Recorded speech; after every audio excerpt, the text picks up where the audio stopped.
네, 어, 누가복음 신학에 대해서 한번 보겠습니다.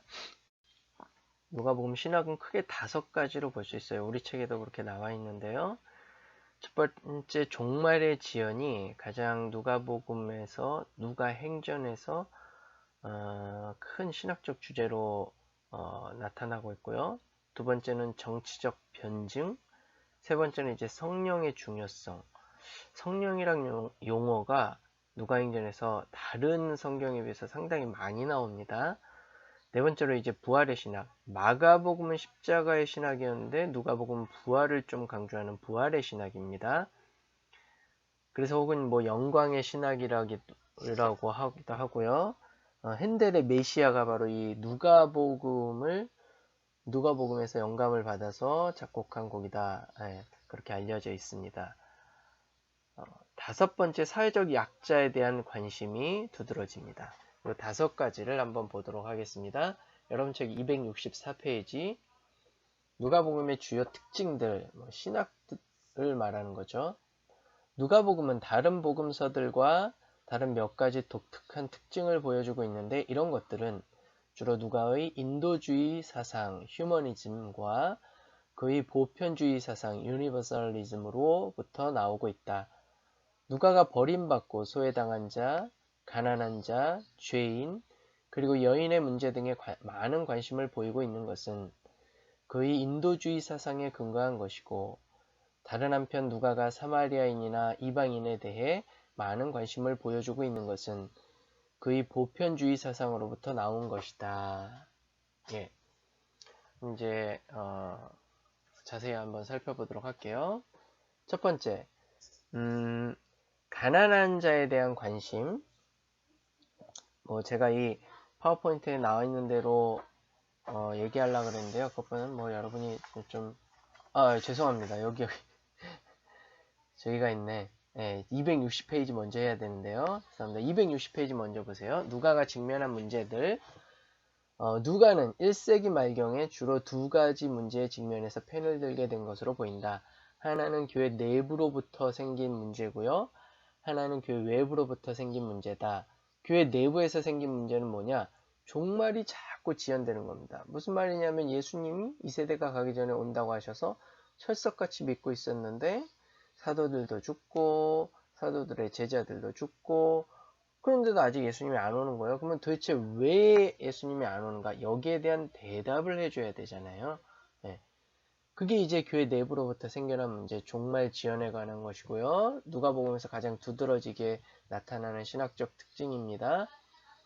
두 번째는 교회 외부로부터 오는 문제입니다. 이게 뭐냐? 유대교의 박해, 로마의 박해죠. 특별히 이제 로마의 박해요. 예수님이 로마 당국에 의해서 유죄 판결을 받고 십자가에 극형이 처해졌죠. 예.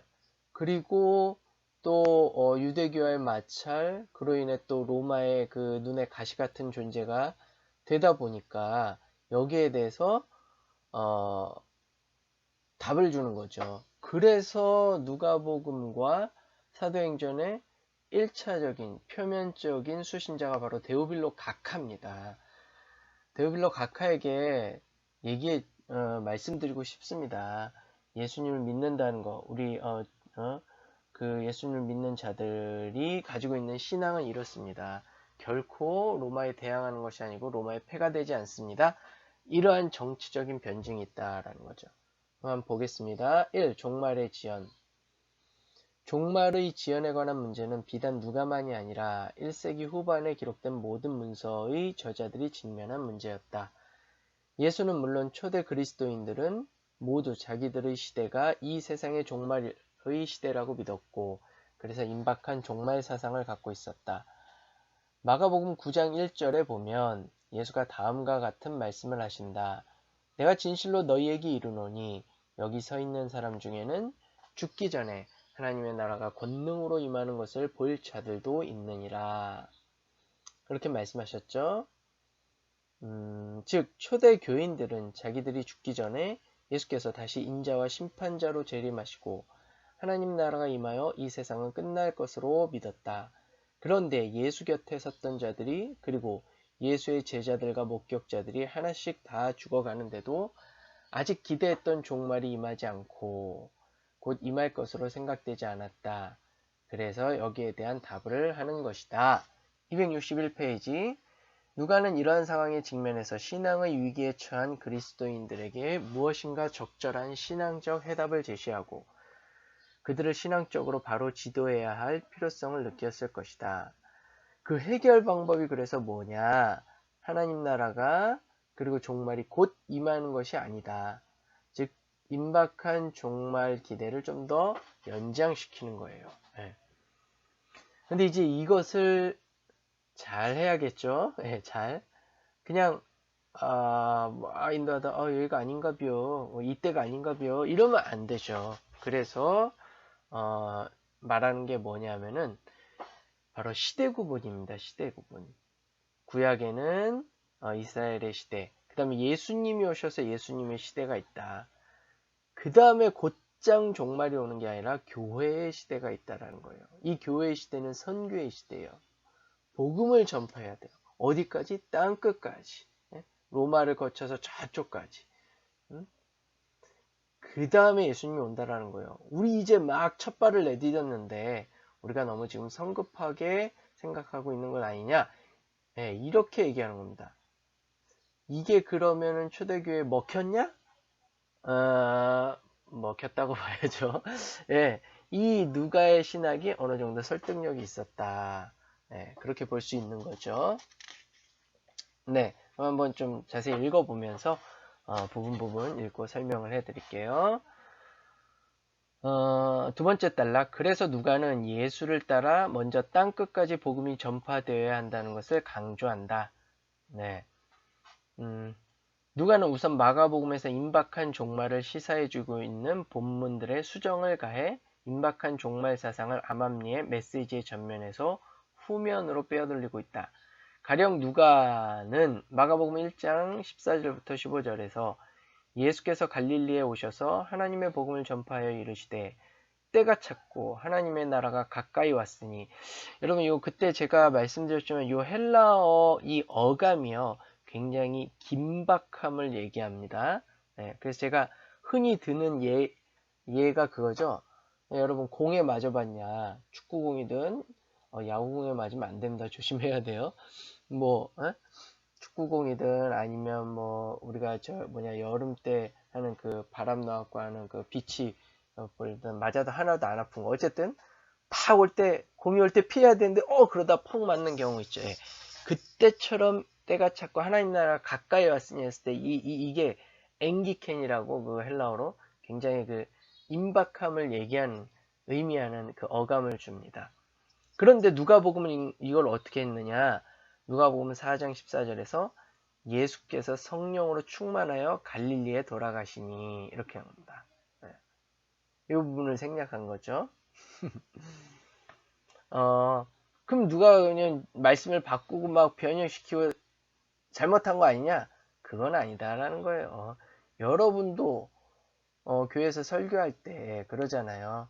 설교의 대상에 따라서 우리의 상황에 따라서 말씀을 어느 정도 그 상황과 대상에 맞게 해석해 주잖아요. 그런 걸로 보시면 됩니다. 이렇게 누가가 세 번째 단락, 이렇게 누가는 임박한 종말 기대를 제거해버리고 있다. 뭐 제거라기보다도 알맞게 해석하고 있다. 이렇게 보시면 됩니다. 또 누가는 누가복음 21장 8절에서 마가복음 13장 21절을 수정하여 많은 사람이 내 이름으로 와서 내가 그라하며 때가 가까이 왔다 하겠으나 그들을 따르지 말라고 강조함으로써 특히 때가 가까워왔다며 임박한 종말을 말하는 사람들을 따라가지 말도록 그런 가르침은 따라서는 안 될 거짓 교훈이라고 강조하고 있습니다. 네.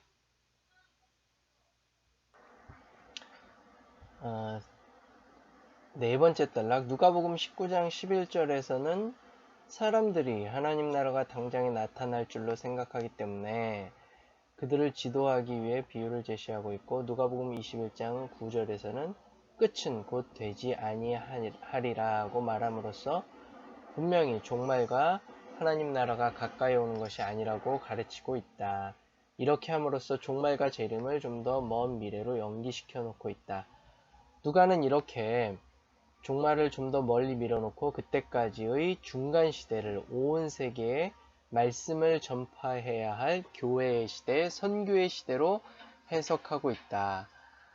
하나, 둘, 세 줄 내려가서 그래서 실제로 사도행전은 말씀이 예루살렘에서 땅끝까지 유대인에게서 이방인에게까지 전파되는 과정을 그려주고 있다. 262페이지. 그렇게 함으로써 임박한 종말 기대를 지금 여기에서 해야 할 교회의 말씀 증거로 대체하고 있는 것이다. 라는 거죠. 네. 이렇게 종말 지연에 대한 중요한 답을 주고 있습니다. 두 번째로 정치적 변증인데, 그 정치적 변증에서 네 번째 줄, 로마가 죄인으로 처형한 자를 구주와 주님으로 믿고 받아들인다.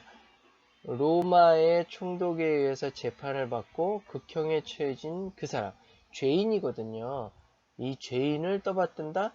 이건 로마에 대한 하나의 반역이고, 로마가 재판을 잘못했고 처형을 잘못했다라는 것을 말해주는 것이기 때문에, 드러내는 것이기 때문에 로마로선 좋을 리가 없죠. 거기에 대한 답을 주는 것이다 라는 거죠. 그래서 하나 두 줄 내려가서 이것이 전도의 복음 전도에 커다란 장애가 되었을 것인데, 누가로서는 이러한 상황에 직면하여 예수가 정치적으로 유죄 판결을 받고 처형된 것이 아님을 분명히 강조하고 있다. 그렇게 함으로써 복음 선교의 걸림돌을 제거하려고 했고요. 또 로마 당국과 초대교회의 관계가 대립적이고 투쟁적인 관계가 아니라 오히려 우호적이며 호의적인 관계임을 밝히려고 했고요. 네. 더 나아가서 로마를 발판으로 좀 더 넓은 청사진을 보려고 했다. 그래서 이러한 목적과 의도 때문에 누가는 무엇보다도 복음서에서 예수가 로마 총독 빌라도에게 신문당하는 과정을 기록하고 있죠. 그 밑에 나와 있듯이 누가복음 23장 4절, 빌라도가 대제사장들과 무리에게 이르되 내가 보니 이 사람에게 죄가 없도다. 그러니까 빌라도는, 로마를 대표하는 빌라도는 죄가 없다고 그러고 어떻게든 사면해 주려고 그랬는데 이 유대 지도자들이 문제였다. 그렇게 얘기하는 거죠. 23장 13절부터 14절, 빌라도가 대제사장들과 관리들과 백성을 불러 모으고 내가 너희 앞에서 신문하였을 때 너희가 고발하는 일에 대하여 이 사람에게서 죄를 찾지 못하였고, 또 누가복음 23장 22절, 빌라도가 세 번째 말하되 이 사람이 무슨 악한 일을 하였느냐, 나는 그에게서 죽일 죄를 찾지 못하였다. 이렇게 로마 당국자가 무죄를 인정했다라는 것을 복음서를 통해서 보여주는 겁니다. 그러면 그걸 읽는 로마 사람들이나 로마 관리들이나 심지어 만약에 데오빌로 각하가 정말 읽었다거나 로마 황제가 읽었다거나 그러면 예수는 죄가 없었나 보네. 이 내가 임명한 빌라도가 죄가 없다고 한 거 보니까. 근데 왜 죽인 거야? 그러니까 막 대제사장들이나 백성들이 밀란을 일으키려고 그러니까 그래서 그런 거구나. 이렇게 생각하게 된다라는 거죠. 그 자체가 하나의 정치적인 변증이 될 수 있다라는 거죠. 263페이지로 가셔서 누가는 빌라도의 이런 무죄 선언과 함께 그가 예수를 세 번씩이나 놓아주려고 했음을 말하고 있다. 그래서 누가복음에서는 정치적으로 예수를 변증하고 있고요. 사도행전에서는 정치적으로 바울을 변증하고 있는 걸 볼 수 있습니다. 이렇게 누가행전은 로마 당국에 대하여 정치적인 변증을 말하고 있습니다. 네. 그래서 예수의 정치적 무죄는 누가에게는 곧 그리스도의 정치적 무죄를 뜻하는 것이었다. 자, 사도행전 한번 볼까요? 그 다음 단락. 사도행전에서도 똑같이 나타나고 있죠. 누가는 사도행전에서 바울이 로마 총독들에게 신문당하는 과정을 기록하면서 아주 예수가 신문당하는 과정과 싱크로율이 됩니다. 이게 이제 누가복음과 사도행전이 한 사람의 저자에 의해서 거의 비슷한 구조와 신학과 맥락을 가지고 저술했다는 것을 알 수 있는 부분이죠. 사도행전 23장 29절, 천부장이 체포된 바울을 벨릭스 총독에게 보내면서 쓴 편지 가운데서 고발하는 것이 그들의 율법 문제에 관한 것뿐이요 한 가지도 죽이거나 결박할 사유가 없음을 발견하였나이다. 25장 25절, 베스토 총독이 아그리빠 왕에게 설명하는 말 가운데 내가 살피건대 죽일 죄를 범한 일이 없더이다. 사도행전 26장 31절, 아그리빠 왕 베니게와 베스토 총독이 물러가 서로 말하되 이 사람은 사형이나 결박을 당할 만한 행위가 없다 하더라. 예, 이렇게 사도행전에서는 바울을 변증하고 있는 거죠. 그 변증하는 그 모습이 예수를 변증하는 모습과 거의 유사하다. 네, 그러니까 로마 당국자들이 바울의 정치적 무죄를 인정하고 있음을 거듭 강조하고 있고요. 맨 마지막 단락, 누가는 이렇게 예수와 바울이 로마 당국에 의해 죄인으로 생각되지 않는다는 점을 강조하는 것 이외에 로마 관리가 그리스도교에 대해 호의적이었음을 또한 아울러 강조하고 있다. 누가복음 7장 9절에서 내가 너희에게 이르노니 이스라엘 중에서 이만한 믿음을 만나보지 못하였노라. 로마 백부장이 예수로부터 이렇게 칭찬을 받죠. 은혜 받을 자 이렇게 칭찬을 받습니다. 그리고 십자가형을 쥐하던 또 다른 백부장은 예수님이 십자가에 달려 죽었을 때 하나님께 영광을 돌려 이르되 이 사람은 정녕 의인이었도다 이렇게 말하고 있잖아요. 그 다음에 264페이지로 가셔서 또 다른 백부장이 사도행전 10장에서 온 가족과 함께 그리스도교로 개종하였고 로마 총독인 서기오 바울은 그렇게 된 것을 보고 믿으며 가르침을 놀랍게 여겼다 이렇게 얘기하고 있습니다. 그러니까 굉장히 로마의 정치적인 변증을 하고 있는 누가행전의 모습을 볼 수 있다. 이것이 누가행전의 두 번째로 큰 신학적 특징이다 라는 것입니다. 세 번째로 우리가 이걸 보기 전에 가난한 자에 대한 관심을 보기 전에 272페이지로 가셔서 성령과 기도를 보겠습니다. 성령에 대한 강조가 누가의 주요 관심사라는 점은 널리 인정받아왔다. 성령에 대한 누가의 강조는 사도행전에서만이 아니라 누가복음에서도 두드러지게 나타난다. 이 점은 성령이라는 용어의 사용 빈도수를 비교하면 금방 알 수가 있다. 네. 영과 성령, 스피리트와 성령 이라는 단어가 프노이마인데요. 프노이마, 하기오스 프노이마 해갖고 거룩한 영이라는 뜻입니다. The Holy Spirit 영어로.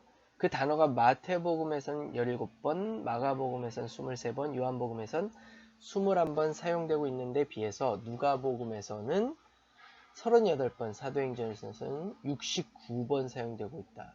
굉장히 많죠? 특히 사도행전에서 굉장히 많죠? 누가복음이나 사도행전 전반에 걸쳐서 성령이 하나님의 구원 역사를 주도하고 있는 것으로 묘사하고 있다.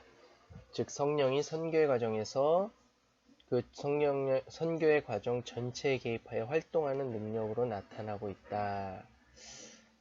누가복음 서두에서 세례 요한이 엘리사벳의 모태에서부터 성령 충만하게 되고 마리아에게 성령이 강림하고 1장 15절 1장 35절 엘리사벳이 성령 충만하고요. 1장 41절 사가랴도 성령 충만 1장 61절 예수 수세시에도 성령이 강림하고 3장 22절 쭉 나와 있는 겁니다. 이렇게 성령이 많이 나와 있어요. 그래서 한때는 정말 성령 충만이 굉장히 유행했었죠. 그 말이요. 지금도 성령 충만이라는 그 개념이 쓸모없다라는 건 아닙니다. 이렇게 누가복음에서 강조하고 있다. 성령을 273페이지 두 번째 단락 보면 그것도 쭉 그런 예시를 말하고 있는 겁니다. 누가복음과 사도행전에서 성령이 얼마나 많이 나오는지요. 그 제자들도 무서워서 다락방에 있다가 오순절날에 성령이 강림해서 기도할 때 성령이 강림해서 용감하게 나가서 전했고요. 빌립도 성령이 인도했고 그 다음에 뭐 하여튼 여러가지 쭉 그 두 번째 단락에 나와 있는 겁니다. 세 번째 단락 한번 보세요. 성령과 더불어 기도는 누가 문서에서 아주 중요한 요소 가운데 하나이고 누가 자신이 많은 관심을 기울이고 있는 주제 가운데 하나이다. 이러한 점은 누가에서의 기도라는 용어의 사용 빈도수에서 그리고 자료 편집 과정에서 누가가 기도라는 용어를 첨가하여 강조하는 점에서 그리고 특별히 기도에 관한 비유 교훈들을 수집하여 소개하는 점에서 분명히 드러난다. 그러니까 누가복음에서 이 기도와 성령과 기도는 아주 밀접한 관계가 있다. 기도할 때 성령이 임하고 성령이 임하면 또 담대히 나가서 복음을 전하는 그런 거를 볼 수 있다라는 거죠. 마지막 단락 273페이지. 또한 누가는 특히 복음서에서 제자들이나 다른 사람의 기도보다는 예수 자신의 기도에 많은 관심을 보이고 있다. 그래서 사도행전의 주요 제자들도 예수를 본받아 기도하는 자들로 묘사되고 있습니다. 누가는 복음서에서 예수님이 구원사의 중요한 순간마다 기도했고 또 사도행전에서도 초대교회 혹은 그 지도자들이 구원사 전개의 중요한 단계마다 기도했음을 강조하죠. 예. 기도가 구원 역사의 전개에 중요한 귀중한 역할을 하는 요소임을 강조하고 있고요. 하나님의 구원 역사는 오늘날에도 그리스도인 제자들의 기도에 의해 계속 이어져 가게 될 것이라는 점이 누가의 증언입니다. 참 그렇죠. 기도는 하나님과 대화하는 참 신비의 기관입니다. 유한한 피조물인 인간이 정말 무한한 측량할 수도 없을 정도로 헤아릴 수도 없을 정도의 창조자인 하나님과의 대화하는 유일한 기도. 그 유일한은 아니지만 아주 중요한 통로다라는 거죠. 자, 그 다음에 이제 부활신학, 부활과 승천 나와 있죠. 274페이지. 누가문서의 특징 중 하나는 예수의 죽음에 관한 견해가 신약의 다른 문서들, 특히 바울서신이나 마가복음의 것과는 다르다는 점이다. 즉 누가문서에서는 예수의 죽음이 바울서신이나 다른 공간복음서들에서와 같이 죄의 용서와 관련되어 강조되고 있지는 않다. 그런 측면이 없다는 게 아니라 누가는 좀 더 다른 측면을 강조한다라는 거죠. 예를 들어 사도행전에 나오는 사도들의 설교들에서는 예수의 죽음이 구원론적 의미를 갖고 있지 않을 뿐 아니라 우리를 위한 그리스도의 죽음 사상이 나타나고 있지 않다. 그리스도가 명하신 대로 베드로와 바울이 죄의 용서를 전하고 있기는 하지만 베드로나 바울 모두 죄의 용서를 예수님의 십자가 죽음과 직접 연관시키고 있지는 않다라는 것. 이 밖에도 누가복음 22장 37절과 사도행전 8장 32절부터 33절에서 누가가 이사야 53장을 인용하고 있긴 하지만 누가는 예수의 희생적 죽음을 강조하고 있는 것이 아니라 무제한 비폭력적 무저항의 죽음을 강조하고 있을 뿐이다. 그러니까 예수님의 희생적 죽음보다도 무저항을 얘기하고 있고요. 275페이지 가셔서 세 번째 줄 누가는 예수의 십자가 죽음 대신에 오히려 부활을 강조하고 있습니다. 바울은 그의 서신에서 십자가 외에는 자랑할 것이 없다고 말하는데 사도행전에서는 바울이 예수의 부활을 전하고 있다라는 것. 사도들이 십자가의 증인으로서보다는 오히려 부활의 증인으로 강조되고 있다. 누가가 예수의 십자가 죽음보다 부활에 더 관심을 가지고 있다는 사실은 사도행전에서 나오는 모든 설교의 그리스도론적 캐리그마, 선포의 핵심이죠. 캐리그마가 하나님께서 죽은 자들 가운데서 예수를 다시 살리셨다. 그것도 이제 하나님에게 초점이 맞추죠. 하나님이 일으켜 세우셨다. 하나님이 살리셨다. 네. 이제 사도행전 그 예시 구절이 쭉 나와 있고요. 이처럼 누가의 증언에서는 십자가의 죽음보다 예수의 부활이 더 중요한 역할을 하고 있다. 이 때문에 누가의 신학을 부활의 신학이라고 부르는 것도 과언이 아니다. 또 누가는 부활과 더불어 예수의 승천을 강조하고 있다. 누가는 신약문서 저자들 중 승천을 강조하는 유일한 저자일 수도 있다. 그것이 누가복음 24장 50절부터 52절에 잘 나타나 있죠. 24장 50절 52절 예수께서 그들을 데리고 베다니 앞까지 가사 손을 들어 그들에게 축복하시더니 축복하실 때에 그들을 떠나 하늘로 올려가시니 그들이 그에게 경배하고 큰 기쁨으로 예루살렘에 돌아가 늘 성전에서 하나님을 찬송하니라. 네.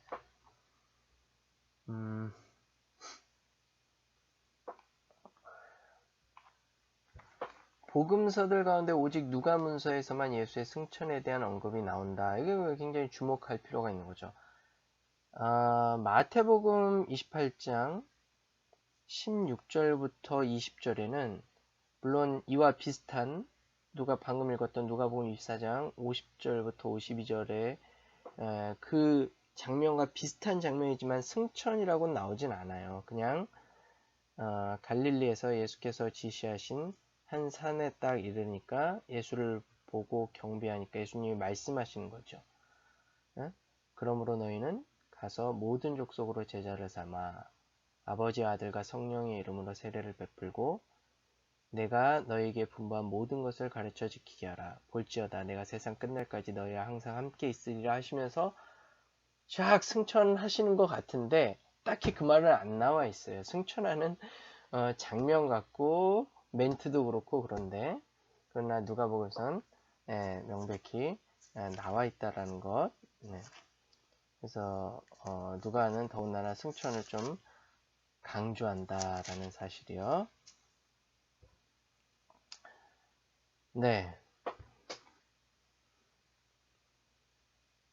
그래서 마치 예수의 예루살렘 여행이 그가 하늘로 들려 올라가기 위한 승리의 과정의 일환인 것처럼 기록되어 있다. 승천에 대한 이러한 관심과 함께 우리가 주목해야 할 것은 예수가 하나님의 우편에 계심이 강조되고 있다. 네, 또 그러니까 누가는 부활, 승천, 그 다음에 예수님이 하나님의 우편에 앉아 계셔서 우리들을 신원하시고 우리들을 위해서 간구하신 이러한 점, 이게 이제 히브리서에도 나타나는데요. 그러한 신학이 드러나고 있다라는 거. 그래서 누가의 신학을 흔히 십자가 신학과 대비해서 부활의 신학, 영광의 신학, 승천의 신학이라고 말을 하는 겁니다. 네. 그 다음에 다시 좀 앞으로 돌아가셔서요. 264페이지. 또 누가복음에는 이 가난한 자들, 세리와 죄인, 그러니까 사회적으로 소외받는 자들. 세리들은 부자였지만 사회적으로 홀대받았죠. 그 다음에 여인들에 대한 관심, 아이들에 대한 관심, 사마리아 이방인에 대한 관심이 있다. 즉 소외받는 자들에 대한 관심이 보인다라는 겁니다. 예. 그래서 예수님이 공생애를 시작하시기 전에 기조연설, 마가복음에선 천국이 가까웠다, 하나님의 나라가 가까웠다, 회개하고 복음을 믿으라, 이게 기조연설이었죠. 그러나 누가복음에서는 누가복음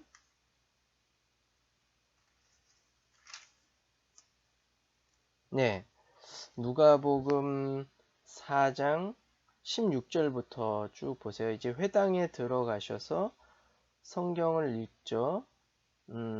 근데 그 이사야 선지자의 글을 펴고 읽으시는 겁니다. 그래서 18절 보시면 주의 성령이 내게 임하셨으니, 여기서도 성령이 중요하다라는 게 나타나죠. 이는 가난한 자에게 복음을 전하게 하시려고 내게 기름을 부으시고 나를 보내사 포로된 자에게 자유를, 눈먼 자에게 다시 보게 함을 전파하며 눌린 자를 자유롭게 하고 주의 은혜의 해를 전파하게 하려 하심이라. 네, 이렇게 시험 받고 나서 공생애를 시작하실 때 회당에 가셔서 딱 기조연설을 하시는데 이걸 하시는 거예요. 뭐냐? 예수님의 사역의 방향이 그들에게 맞춰져 있다라는 겁니다. 누가복음이 바로 그렇게 소개를 하는 거예요. 네.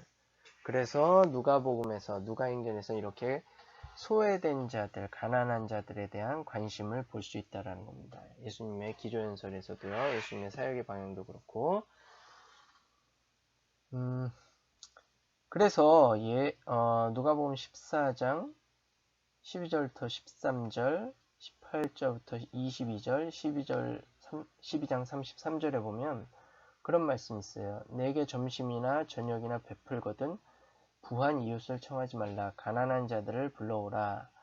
그들은 갚을 것이 없다. 오히려 그런 자들에게 베풀어라. 내게 있는 것을 다 팔아 가난한 자들에게 나누어 주라. 또 너희 소유를 팔아 구제하라. 예. 이렇게 누가에게 그리스도교 신앙은 가난한 자에 대한 관심과 밀접히 연관되어 있다라는 겁니다. 265페이지 가셔서 그런데 가난한 자에 대한 누가의 이런 관심은 부자들에 대한 저주와 경고와 더불어 나란히 나타나고 있다. 네. 그래서 누가는 가난한 자의 편에 서서 그들을 옹호하고 있다. 그렇다고 이제 뭐 무조건 부자를 다 비판하고 부자가 다 잘못됐냐? 그런 건 아니죠. 네. 그러나 누가복음에서 그 부자는 한마디로 청지기의 개념입니다. 하나님이 이 세상의 부를 그에게 조금 맡기셨다. 그러한 개념이요. 그래서 청지기가 하나님의 뜻대로 그 부를 사용해야 된다라는 그러한 개념. 근데 그런 걸 다 하지 못할 때는 비판받고 누가 가난한 자의 편에 섰듯이 예수님도 가난한 자의 편에 섰다. 그런 걸 얘기하는 겁니다. 또 세리와 죄인에 대한 관심을 볼 수 있습니다. 누가복음에서 보면은 세리장 삭개오의 집에 유하기 위해서 들어갔고요. 세리와 더불어 앉아 음식을 먹었습니다. 5장 29절 또 19장 5절. 특별히 누가복음 7장 34절 예수님의 대적자들이 예수님을 가리켜서 세리와 죄인의 친구고 먹고 마시기를 즐겨한다 그랬죠. 예. 요거는 역사적 예수를 아주 컴팩트하게 가리키는 아주 중요한 그 구절이라고 많은 사람들이 그렇게 보고 있습니다. 예. 정말 예수님이 세리와 죄인의 친구고 가난한 자들 쫙 불러 모아갖고 세리 너 돈 많지? 이때 한번 쏴라. 그래서 세리와 죄인에 대한 관심도 보이고 가난한 사람들도 먹게 하는 그런 예수님의 일타쌍피 죄송합니다. 이 용어가 여기서 나오나? 예. 그러니까 여러분 강의 듣다가 잠 깨라고 제가 우스갯소리를 한 겁니다. 이렇게 한 번에 두 부류의 대상을 그거 한 거죠. 예수님이. 요 부분이 굉장히 중요합니다. 그래서 7장 34절 한번 읽어볼게요. 누가복음 7장 34절 인자는 와서 먹고 마시매 너희 말이 보라 먹기를 탐하고 포도주를 즐기는 사람이요 세리와 죄인의 친구로다 한다. 예. 이게 이제 역사적 예수를 나타내는 아주 중요한 구절이다 이렇게 보고 있습니다. 그러니까 예수님의 대적자들이 뭐예요? 세례 요한은 쟤는 참 먹지도 않고 그 옷도 이상한 거 입고 메뚜기야 석총만 먹고 떡도 안 먹고 포도주도 마시지 않고 귀신 들렸다 미친 놈이야 막 이러고 또 나는 와서 먹고 마시니까 쟤 완전히 저 방탕한 술과 고기를 좋아하고 죄인들하고 어울리고 그런다. 도대체 너희는 어떻게 해야 너희 마음에 들겠냐? 어떻게 해야 하나님의 사람을 바로 분별할 수 있겠느냐? 뭐 이런 말씀을 하시는 거죠. 네. 그래서 이렇게 조금 얘기가 좀 다른 데로 좀 가긴 갔지만 예수님이 세리와 죄인에 대한 관심, 가난한 자들에 대한 관심 갖고 있다. 이 누가복음은 그렇게 예수님의 그러한 모습으로 나타난다라는 것. 그 다음에 여인들에 대한 관심. 누가의 또 다른 특징은 그가 여인에 관한 이야기에 특별히 관심을 갖는다는 점이다. 당시에는 이제 숫자 셀 때도, 사람 숫자 셀 때도 여인과 아이들의 숫자는 세지도 않았죠. 그리고 여성들에 대한 어떤 인권이랄까 이런 것들이 좀 많이 낮았고요. 그러니까 오히려 이렇게 사회적으로 약자, 소외된 자들에 대한 관심을 보인다라는 겁니다. 네. 그래서 누가 행전에 보면 여인들의 역할이 굉장히 큽니다. 사실 뭐 교회도, 우리나라 교회도 그렇고 부흥계도 그렇고 지금도 그렇고 여인들에 대한 역할이 굉장히 크잖아요. 뭐 솔직히 뭐 교회에서 뭐 하려 그러면은 권사님들, 여집사님들이 없으면 뭐 일이 되겠어요? 그쵸? 장로님들은 그냥 뭐 어깨에 힘만 주고 혹시 장로님들 들으시면 너무 언짢아하지 마시고. 네. 그렇죠. 이렇게 여인들에 대한 역할이, 여성들에 대한 역할이 크니까 또 누가복음의 예수님도 여인들에 대한 관심을, 그들에 대한, 여성에 대한 인권을 존중하는 모습을 볼 수 있습니다. 네, 여러분 그건 한번 좀 읽어보시면 되고요. 심지어 한 가지 예를 들자면 이제 누가복음 13장 10절 볼까요? 누가복음 13장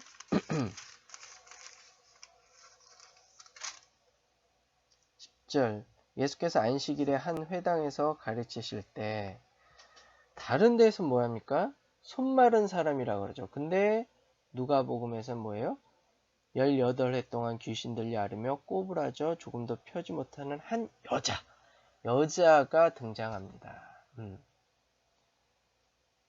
그러면서 16절에 보면 그러면 18해 동안 사탄에게 매인 바 된 이 아브라함의 딸이라고 표현을 하는 거예요. 네. 얼마나 여성에 대한 존중과 인권이 배어져 나오는 용어입니까? 네, 그런 거를 누가복음에선 볼 수 있다. 또 네 번째로 사마리아인에 대한 관심. 신약성서 기자들 중에서 사마리아인들에 대해 가장 호의적인 관심을 갖고 있는 것은 누가일 것이다. 네. 예수님이 사마리아 동네에 들어가서 사람도 만나고요. 거기서 이틀 머물고 그러죠. 또 사마리아인에 대해서 처음 언급하는 게 9장 51절부터 56절에 있는데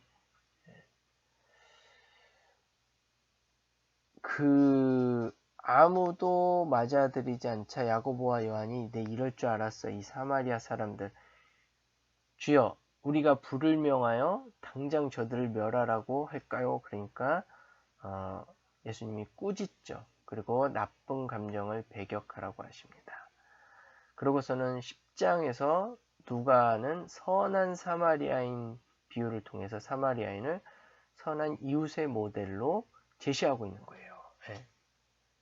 그래서 당시 유대인들이 천대하고 경멸하던 사마리아인을 오히려 유대인들이 따라야 할 모범으로 너도 이와 같이 하라 이렇게 말씀하시면서 모범으로 강조하고 있는 거죠.